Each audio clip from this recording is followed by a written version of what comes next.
Hey, boys and girls.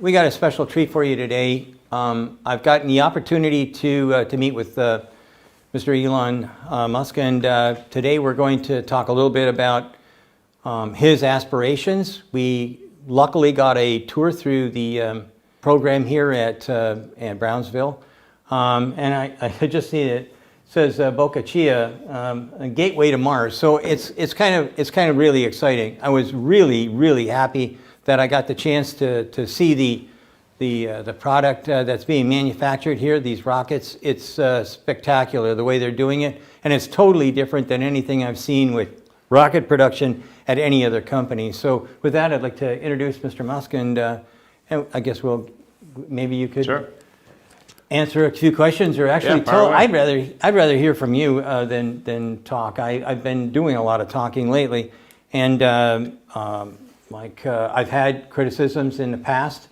of how you... Were you talking too much in an interview or something? Yeah, no, I wasn't in an interview. It was when I did my reports, and it was what it was. Okay. And even on the Model 3 we have, I wanted to show you the gaps on one side, but not on the other.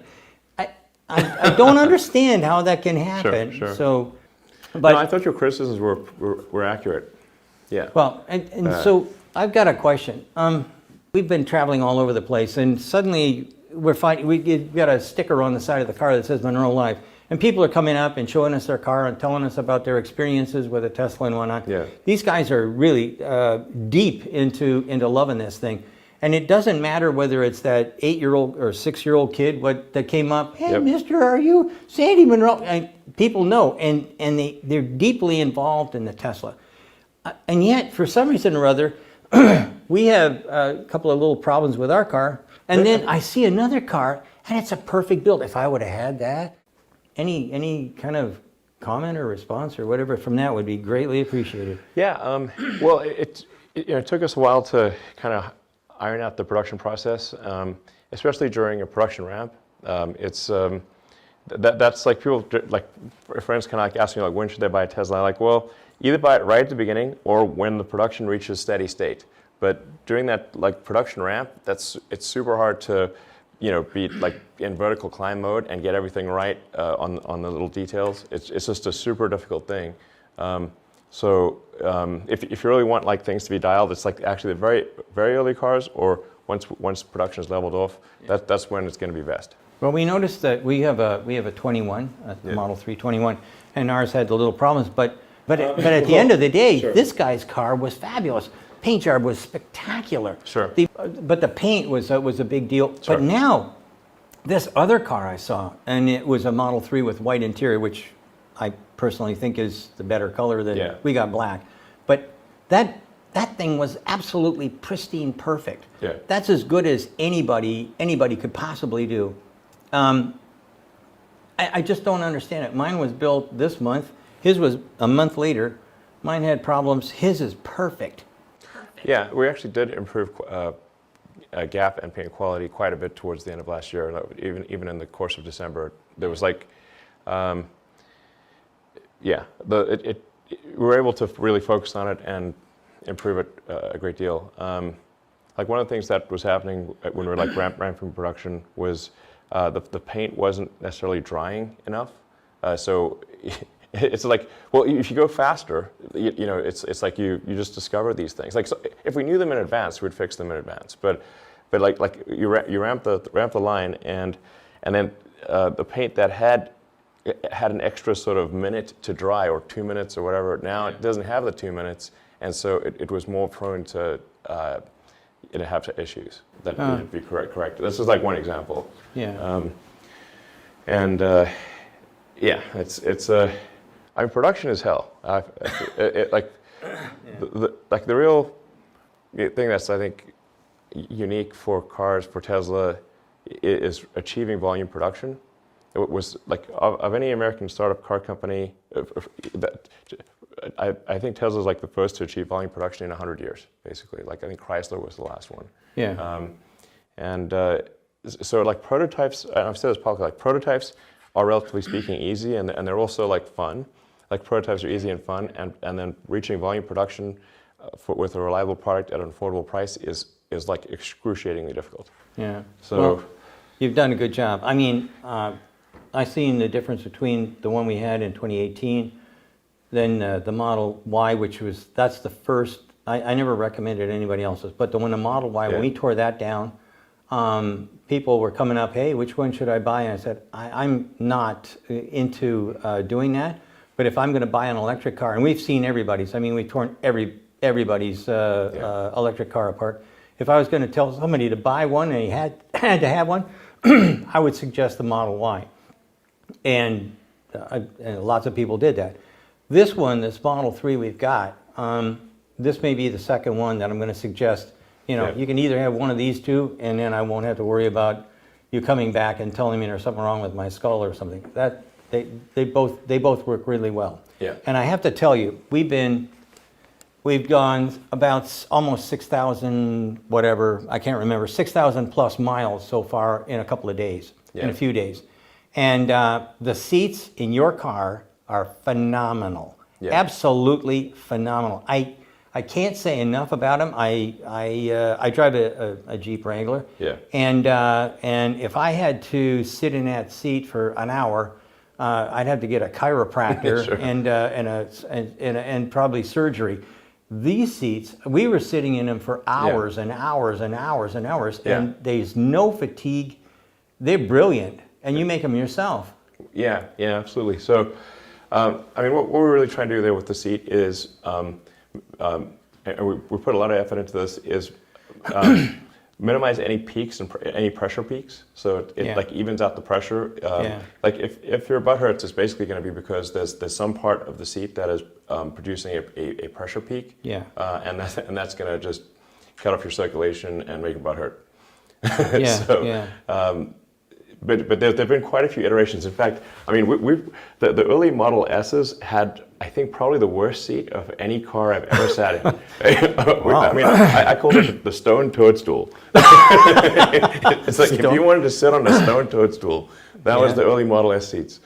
Now, if you sat on it for, it's better than a stone toadstool, because if you sat on it long enough, eventually your butt would win eventually. Because your butt can repair itself and the seat cannot. So eventually it would be like acceptably comfortable, but it would be a very difficult wear-in process. And so it's like we try to go from stone toadstool to something that is just I don't know, lap of luxury. It just feels great, you know. That you can sit in for a long time, and it's still comfortable. That was a long journey and a lot of effort. Yeah, well, it paid off. Like I said, we do a lot of work on different things, and I would say without a question of a doubt, the seats. I never read. We had no room in the back seats, but. We had it filled up with junk, but I would suggest that seat is, in my estimation, for my body and one, is the best seat on the planet. There's nothing better than that. And a lot of the OEMs, they don't want to make seats because they say that's something that should be outsourced. And I believe that anything you touch, anything that you're going to interface with has to be made in-house, because that's your profound knowledge. So. Yeah, absolutely. And you iterate on it and keep making it better. And this particular seat, it has improved quite a lot from the early production Model 3 or early production Model 3 to present day. It's improved a fair bit. And like one of the breakthroughs was like actually Franz von Holzhausen had a seat that the studio had done. And I sat in that seat and I'm like, wow, this seat's great. And we're like, okay, let's figure out how do we get a production seat to feel like a bespoke, handmade, hand-tailored seat without costing a ton of money. So you just can't, it's very difficult to do that if you're working with a supplier, you know. So. Well, near impossible, because they got to get it cranked out and moving and quickly. And then what they want to do is they want to take the underpinnings, those weldments or castings, if they haven't gone that far, they want to use those over and over and over again for everybody. And so consequently, everybody may look different on the outside, but inside, probably not so much. So that's good stuff. But I have to tell you about the best stuff. And okay, so we had the beta autopilot system, and and we did have problems. But the problems weren't with your system. They were with the roads. People are painting, either they don't paint in certain areas, or they paint right in the center.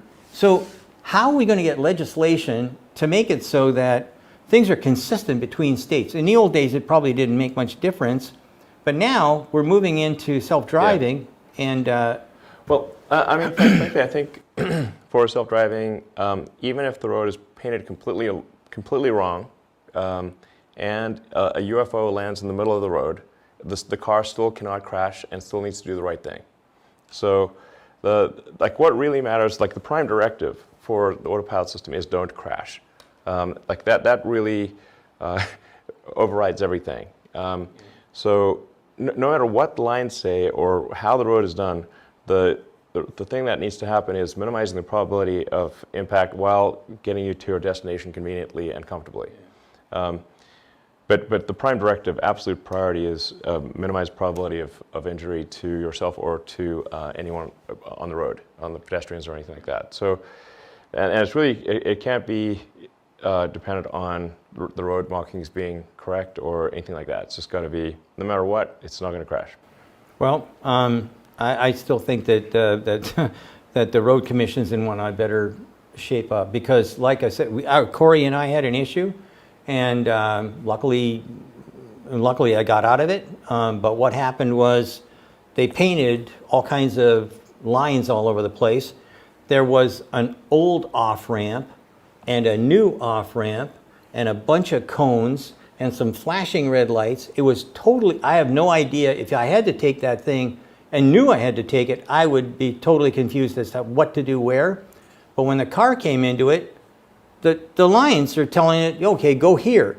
And that scared the living daylights out of me. If we would have crashed, if it would have been somebody, I used to race, and I kind of like can get out of stuff, and even though I'm old, I'm kind of agile. But if we would have crashed, the press would have instantly said it was all your fault.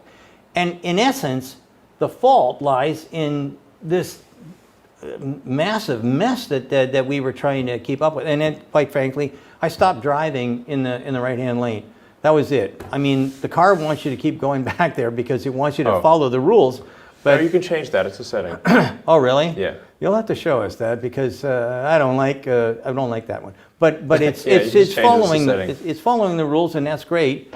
But you have to have the roads at the same thing. So I want to make sure that we've got this on tape, or on whatever, not tape, but video, because I'm guaranteeing you somebody is going to screw up somewhere, and people have to know it's the road that can bugger the things up, as well as whether your autopilot thing. I mean, it would certainly be helpful to have roads with accurate markings and everything.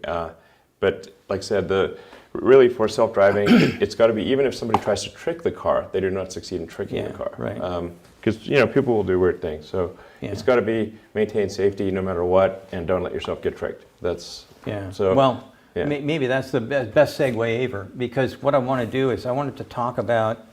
I actually John. What's John's last name? John McElroy. No, the guy that gave us a ride. Head of the Silicon. Yeah. Okay, well, I'll just say Silicon. John. LA Silicon Valley. Yeah, LA Silicon Valley, whatever. I thought. Anyways, he gave us a ride, okay, and we taped it, and you can hear me going, my voice went up about 3 octaves. I was so excited. Corey said he's got a sore ear from me giggling or whatever. I've sat in F-18s. I didn't fly them, but I was sat in them, and I saw how everything was supposed to work on the ground. Yeah. I flew, or through a simulator, I flew a C-17. I know what you can do and what you can't do, what autopilot will got it. And I never seen anything, never, ever seen anything quite like what you've got in the new self-driving thing. This is just absolutely brilliant. This should get into the marketplace as fast as possible. It's accurate. It's much more accurate than what we have in the Model 3.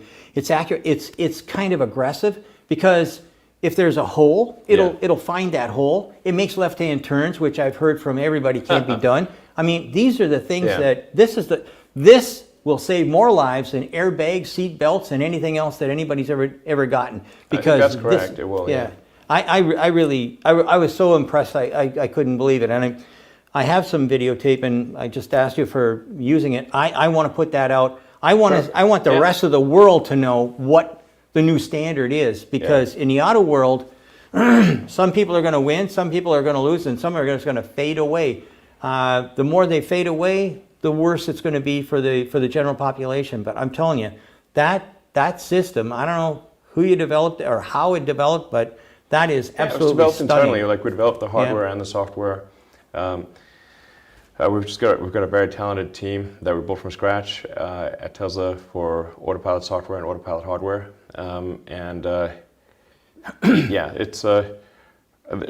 got really a lot of talented people. I got to ask a technical question. How many lines of code is in that thing? A bazillion? A trillion? What? Well, I don't think lines of code is necessarily a metric of goodness. Well, it may be, but I mean, it's so intuitive. Either that, or it's AI and it's cognitive knowledge or something. I don't know, but yeah, I think generally I would consider lines of code to be like a large number of lines of code to be bad, not good. And in fact, I would generally give like 2 points for deleting a line of code, 1 point for adding a line of code. And then the lines of code thing, when you have neural nets, where you've right, I got it. It's not, there's a whole lot of statistics going on, basically a lot of dot products going on. The lines of code becomes especially not a figure of merit for when you've got a lot of complex neural nets operating. You have a lot of matrix math.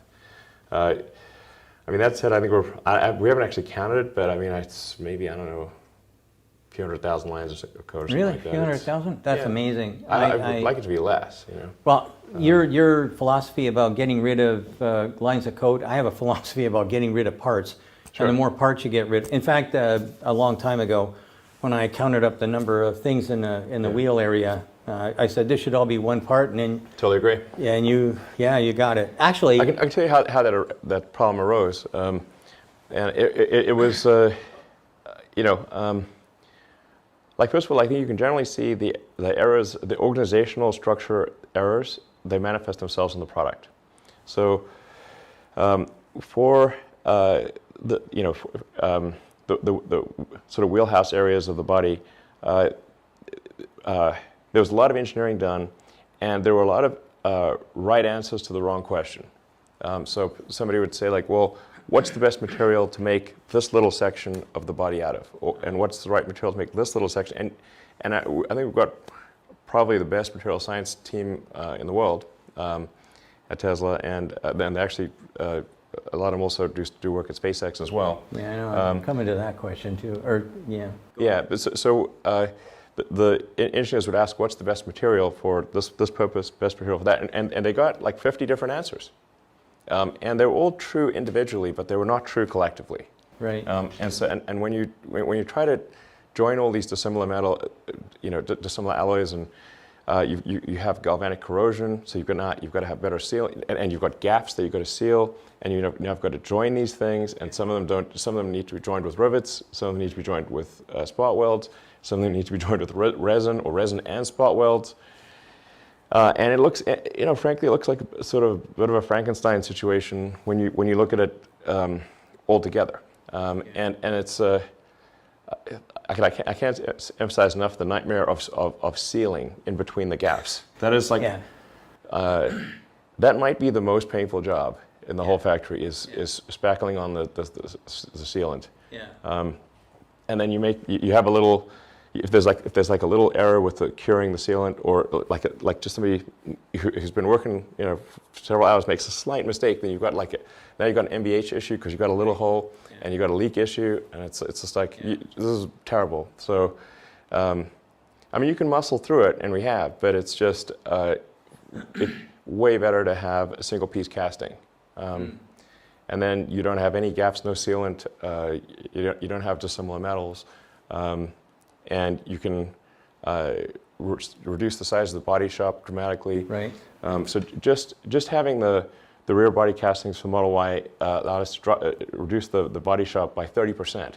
Yeah. So there's roughly 1,000 robots on the Model 3 body line, which, by the way, is also not a figure of merit. You want fewer things, not more. Yeah.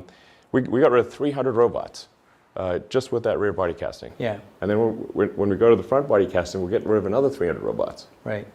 So I don't know if you probably don't have time for my stuff, but I have in my shop for 15 years a rear casting, a center casting, and a front casting to make a car. Thousands, yeah, I totally agree. Thousands of engineers, and I mean big time executives, and walk by it. Hey, have you ever thought of doing? Well, you know, Sandy, and they don't do it, and they don't do it because we got this body shop. Sure. And because they've continuously hung their hat on this thing, they figured, you know, this is the way it should go. But when you came up, I will tell you, I'm very disappointed. I thought I was going to see a single piece casting in a Model 3 as well. I thought you were going to shoot the two and then glue it together, but that's all right. I mean, at some point we'll getting over probably switch to a single piece casting, but it's like I think we need to get probably the Texas factory and the Berlin factory going. And like we do have an issue of like it's hard to change the wheels on the bus when it's going 80 miles an hour down the highway. So you know, Model 3 is like was most of our volume. Model Y will exceed Model 3. But it's just we just need basically an opportunity to kind of redo the factory without blowing up the cash flow of the company. Right. Yeah.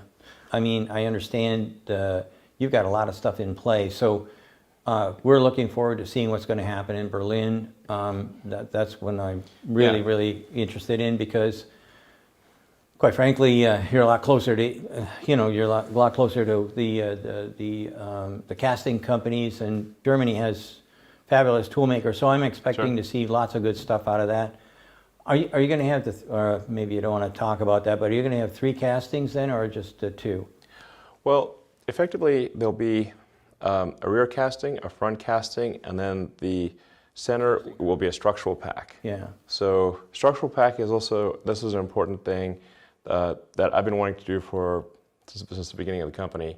But it was always tough to kind of like, because it's a coupled problem. So like, and when you're in sort of high-speed R&D, you often want to decouple the problems, because you're trying to solve electrical issues in the battery, and you're trying to solve structural issues.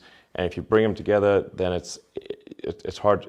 You're putting the whole company at risk, basically. Yeah. But now, since we have Model 3, Model Y in production, and we have a new factory that's getting built, this is our opportunity to say, okay, now we're going to do a coupled problem where we're going to combine the battery pack and the basically body chassis, the primary structure, the primary structure, and we're going to transfer shear through the cans of the cells, and just do shear transfer, which gives you a super stiff, great moment of inertia. It's like a carbon. They do this with carbon fiber, and composite sandwich, like having aluminum honeycomb with upper lower carbon face sheets, and you get incredible shear transfer and this great moment of inertia. You get a real stiff big plate, and so getting dual use of the cells, and so the cells become structure, and that's like what the point I was trying to make at the battery tray presentation. But I think a lot of people didn't quite understand why that's such an important thing.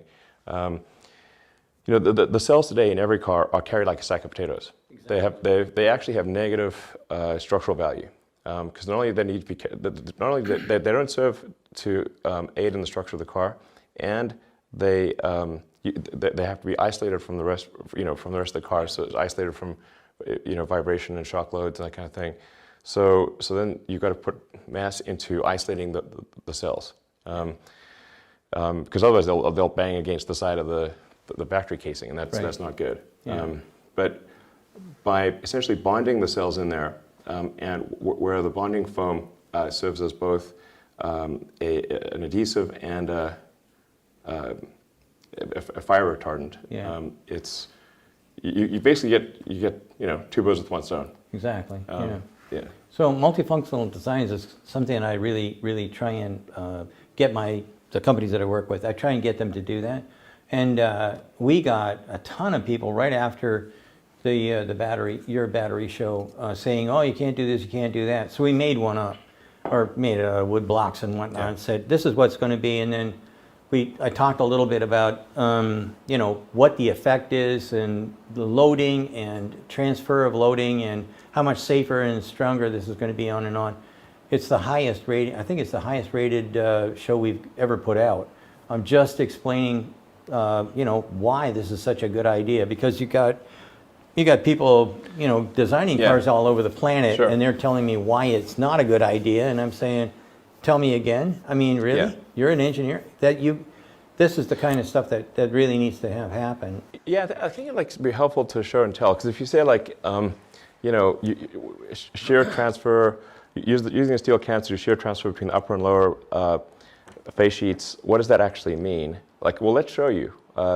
This is what happens if you've got just a little floppy sheet, or you just have a limited number of stringers for shear transfer. You can see it's quite bendy. But as soon as you have a whole bunch of cans or honeycomb or anything like that, and you bond an upper or lower face sheet, it gets crazy stiff. You can't bend. You can just put them together, and one thing's floppy and the other thing's stiff as hell. And that's really what you want. And then this will also give the torsional rigidity will be much better. And so if you're trying to improve the ride and feel of the car, you say what's the frequency of this car? Is it like a sort of real bendy spring, or is it tight? And that feeling of is this car tight? Really, if people don't understand why does this car feel better than the other cars, because you've got your natural frequency is high and you've got good torsional rigidity. And then another factor is what is your polar moment of inertia? So basically, to what degree is the mass grouped towards the center as opposed to spread out towards the outside? And you can see this with an ice skater, where if the ice skater holds arms out, you rotate slowly, brings arms in, rotate fast. Right. That's what's meant by polar moment of inertia. Exactly. So it's can you rotate this car fast? You can if you bring the mass to the center. Right. And quite frankly, we've had lots of people discussing, the pros and cons here. But to me, you were saying, well, we got 2 for 1, but you really got 3 for 1. Yeah. Because now you've got body stiffness that's gone up and all the other stuff that's gone along with it. Right. And then on top of that, you've got, when people say, well, what's it like to drive the car? Because again, we've stopped in lots of different places. And I tell them, if you get a 7 Series BMW and drive that, that's what you're basically getting. It's the same sort of suspension feel as that, and you don't have to. You're not muscling anything around.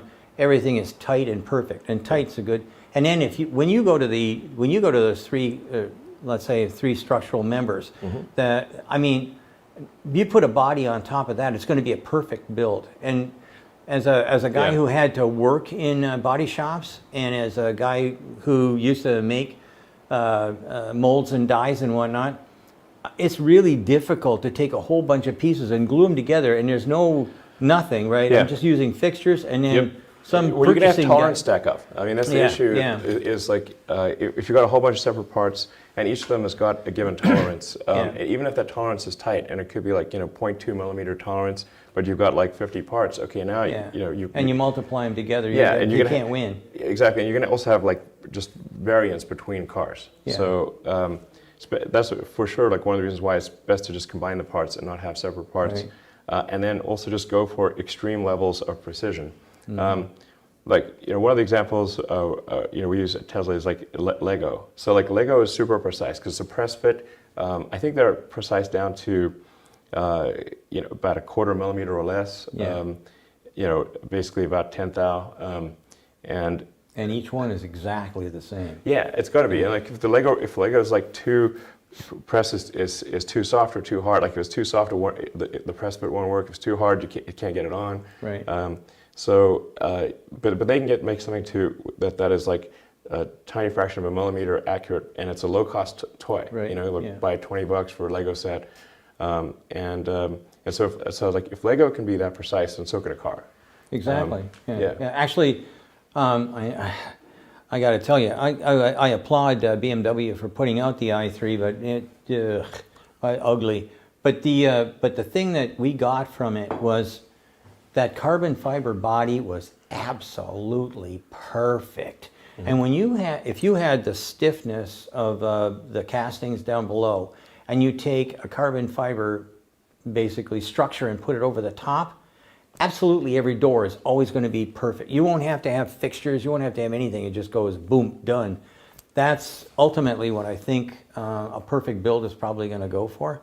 But most people don't want to do it because they're talking about, oh, carbon fiber is so expensive. No, it's not. It's not really that expensive. Mm-hmm. And at the end of the day, you have to take it and look at it, a total accounted cost. Yeah. How much does it cost to basically, where's all the tooling and whatnot? How about all the scrap that you get on and on and on? Yeah, I mean, there are some other issues with carbon fiber, which is that carbon fiber with the resin has a coefficient of thermal expansion which is basically 0. And if you have parts that are, say, aluminum or steel, that's aluminum's got quite a high CTE. Stainless has, it's like about halfway. Yeah. It's like. So then, if you have like a hot versus a cold environment, like you can't have your doors jam. Yeah, so correct. Having, matching CTE is pretty important for things like a door frame. So that's, if we're using, say, steel, we probably need to stay with a steel door because otherwise we're going to get like CTE issues. Yeah, but at the end of the day, we found out the tricks that BMW used. So they've got cross-car beams, which is going to shrink the most, and they're embedded right into the carbon fiber. So how is that possible? This will rip free. We tried this when I worked on the Boeing 787 and stuff, and we tried that. And when you do the thermal expansion and contraction, it just rips free from everything. But clever design or clever engineering on BMW's part made it so that you could do that. So I'm not saying run out and do this right now, but eventually. You guys are material science experts. I mean, you make your own. We know a little bit about what's inside those electric motors and actually the aluminum used for the mega castings. These things nobody has anything like that. Nobody's using it. Most people. I mean, well, we had to develop our own alloy. So it's like some of the challenges with doing like a large aluminum casting there is you don't want to have a sort of a heat treat or quench step afterwards. So often in order to get good properties from aluminum, you need to T6, if you want to heat treat it and then the heat treating and any kind of like air or certainly water quench it's going to cause the thing's going to potato chip on you. It's going to basically warp. So we had to develop a custom alloy to make sure we could get good material properties, but not require any step after the casting that could distort the shape. That's like a very important thing. Yeah. For example, like the Model S and X castings, they for the original Model S, not the new one, but for the original, they required a heat treat step afterwards, and so it was always a pain in the neck because we couldn't really expand the casting because it would run a pretzel on us, like just potato chip or pretzel. It's like you can't scale that. So we had to develop an alloy that was okay and it also had good elongation properties in the event of a crash. It was like kind of a hard materials problem. So it worked out really well, and no one believes me. I know a fair amount about casting and whatnot, and no one believes when I say it fills up in 4 to 6 milliseconds. Oh, that's impossible. Really? Well, okay, fine. That kind of stuff is lost on most engineers because they don't take materials. So I wanted to be a metallurgist. Yeah, material science is, I think, one of the most useful classes you can take in engineering, for sure. Absolutely. Yeah. The area that the department I was going to be in at Stanford for grad studies before I kind of put that on hold / dropped out basically was material science. Yeah. Well, I'm a big fan of material science. Well, I am as well. I think that that's something that I saw disappear when I was at Ford Motor Company because of the things that were going on in the late 80s and the late 70s and early 80s, and they just had to shed some stuff, and that went away like they don't invent materials there anymore. And actually, Yeah. no one else did either, or does either. So I think that those kinds of things are the things that maybe the bigger OEMs should be thinking about. I think bringing stuff back in, especially now. I mean, I don't need the size of an engine plant and a transmission plant when Yeah. I got a little dinky electric motor and basically a 2-speed gearbox or 1-speed gearbox. Yeah, I mean, that's going to be a big difference. I don't know what they're going to do with all that stuff, and I really don't know how they're going to start implementing this. I mean, you may have heard that General Motors said that 2035 they're going to be nothing but electric Yeah, cars. that's cool. Sure. Well, that's a pretty big step. I've been saying for a long time. In fact, I had a lot of executives come in after I gave a speech and said, this was a couple of years ago now, and I said that the crossover point for electric over ICE is 2030, and basically that was because of tearing apart your car, the Model 3. You mean a majority the of first your car? When you say crossover point, how are you finding that? 50% of the Yeah, vehicles yeah. are going to be sold are going to be, or more than 50% are going to be pure EV, or they're going to be Yeah. hybrid. And If I you say believe like hybrid, like no, for sure. I think it probably 10 years. It's probably majority EV. yeah, I truly believe that. But when I brought it out, I mean the analysts. I don't want to get too far deep into that, but analysts were saying, maybe somewhere around 2045 there'll be about 15% EVs and whatnot. Sure. And now we're looking at California with 8% right now and going higher. Sure. And then you've got Europe saying, forget it, you can't drive here if you've got a nice vehicle, on and on and on. So a lot of people were hoping that everything was going to stay the way it was, or basically go back to the good old days, as it were. I was not. I was in your camp. Like I say, when I got your car initially, I never really been, I didn't care one way or another. Car's a car. We take it apart, we look inside, we find out how much it costs and what the techniques and technologies are, and then we just move on. Sure. With yours, initially, I don't like this, I don't like that.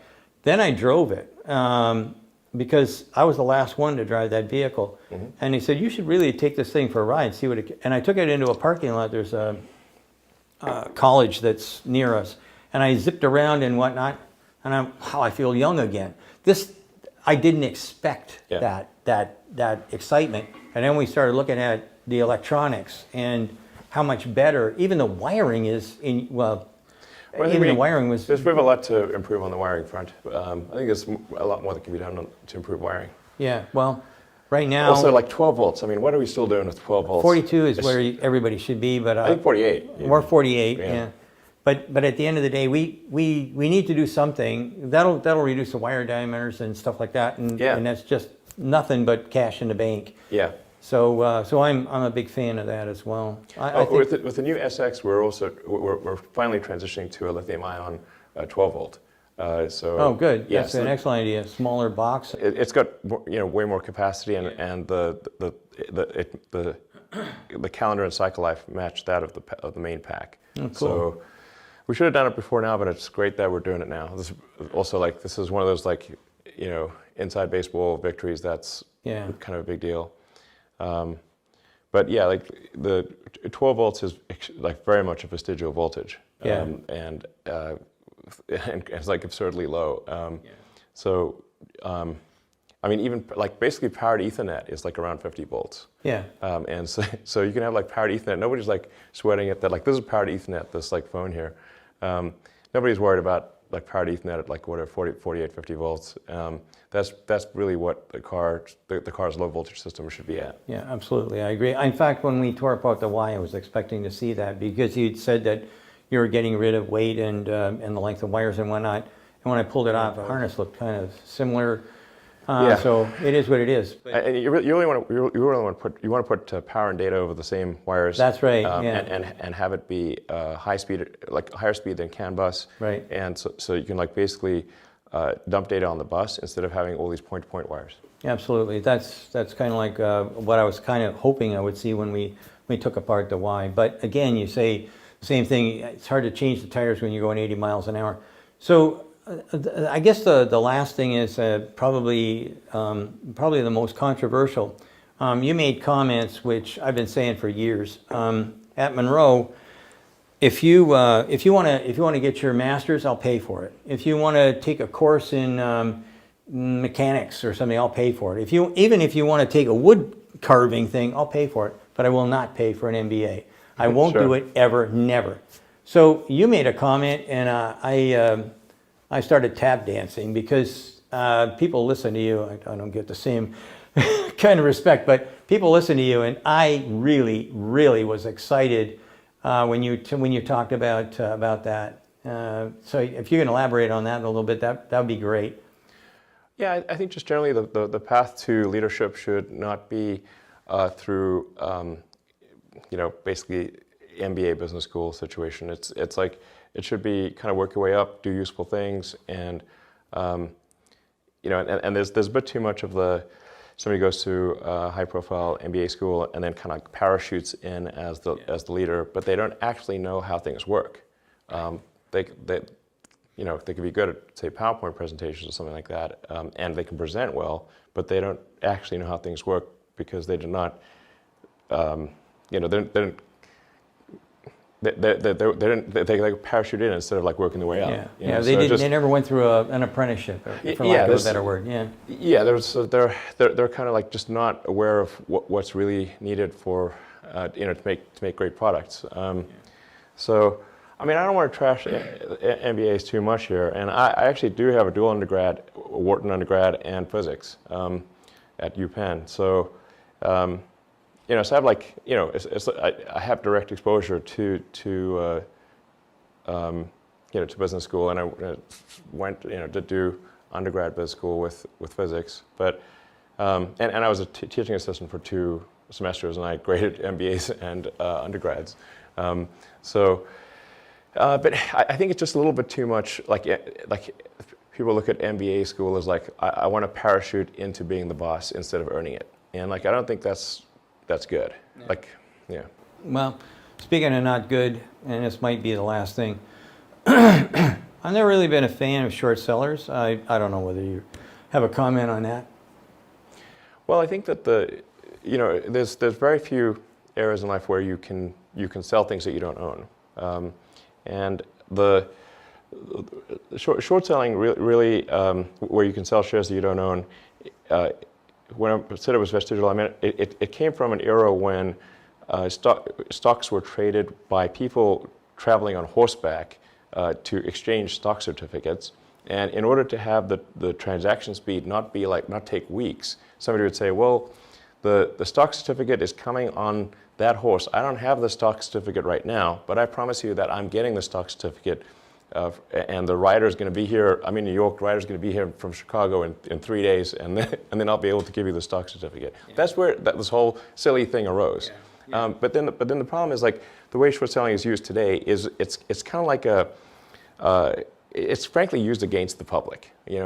So most people aren't aware that short selling even exists. And then the ones that are, very few of them know actually how to use it. It's basically like 0.01% of stockholders know how to use short positions to get ahead. And it's like, I think, effectively a tax on the public. I think it's immoral myself. I just don't think it's right at all. A big group can come in and crush a company simply because, well, we're going to make a lot of money. I haven't made my quota this month or what have you. So I really don't care for it. I mean, Tesla was under massive attack by the short and distort, where they take a short position and then they do everything possible to trash the company in 6 ways to Sunday. And they were successful. And this has now happened to Tesla twice. It happened in 2013, and it happened in basically 2017 through 2019. And I mean, the intensity of the attack was crazy, and I was like, man, this it would like cause you to lose faith in humanity, the degree to which this went on. And like we don't have shorting in like private companies. The vast majority of companies, over 90%, are private, and you cannot short them, and yet somehow we get private companies get things done. So there's a perniciously false effective markets argument made for shorting, and but it is vice disguised as virtue. Well, at the end of the day, we had a common adversary, and I'm really hoping that now, because he's bet on oil, and Biden has basically clobbered oil in a lot of different directions, I'm sure that he'll be skeptical about doing any more trades on the short end. Anyways, I can't thank you enough. Sure. I'd really like to shake your hand. Absolutely. Thank you so much. You're welcome. Thank you for giving us the time. And Absolutely.